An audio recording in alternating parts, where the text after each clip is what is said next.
Ты, которая вопрошает, какая ты? Если брать психологию, гипербдительность.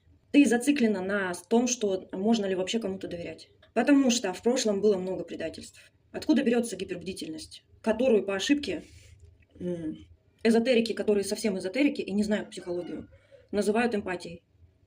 Потому что якобы такие, как ты, гипербдительные, считывают легко чужие эмоции, потребности, даже мысли говорят. На самом деле это про то, что в детстве тебе жилось тяжело в твоей семье, потому что был какой-то трындец космических масштабов, и тебе все время приходилось бдеть. А мама сегодня в каком настроении? Я получу пизды или нет? А папа в каком? А сестры, а братья?